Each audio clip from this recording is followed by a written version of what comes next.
Hi friends, welcome my channel. நம்ம கார்டனில் குண்டு மல்லி தாங்க, பெரிய மல்லி நிறைய பூத்துருக்கு, மொட்டு நிறைய வச்சுருக்கு. இந்த வெயில் சீசனுக்கு நிறைய மொட்டு வச்சுருக்கு.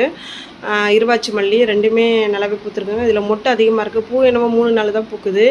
ஆனால் அந்த 2 வெரைட்டி மல்லியும் கோத்து வச்சா தலைக்கு ரொம்ப அழகாக இருக்கும். ஏன்னா ரொம்ப ரெண்டுமே நிறைய நல்ல ஸ்மெல்லு, மொட்டும் நிறைய இருக்குது. இனிமேல் தான் நிறைய பஞ்சாக பூக்கும்னு நினைக்கிறேன் பூலாம்.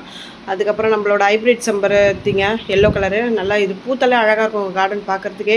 3 பூ பூத்துருக்காங்க. ஏன்னா இந்த வெயிலுக்கு வந்து லீஃப் எல்லாம் மேலே வந்து ஒரு மாதிரி பிளாக்கிஷ் ஆகுது. அது ஏன்னு தெரியல. ஸ்ப்ரே கொடுக்குறோம்.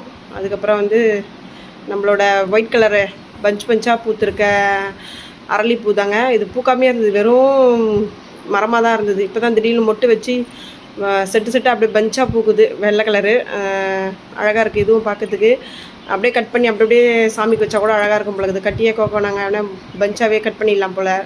அதுக்கப்புறம் ரொம்ப நாள் கழிச்சு நம்ம ஸ்டார் ஃப்ரூட்டுங்க, அவ்வளோ பூ பூத்துது. ஒரே ஒரு பழம் தான் இருக்குது. இந்த சம்மருக்கு டேஸ்ட் மட்டும் பார்க்கறதுக்கு ஒரே ஒரு பழம் தான் வந்திருக்கு போல். ஏன்னா வேர்லாம் இப்போ தான் கொஞ்சம் நல்லா பெருசாக விழுந்திருக்கு. அதுக்கப்புறம் நம்ம வந்து தக்காளி தாங்க கடைசி அறுவடை முடியுது. செடி எடுக்கணும்.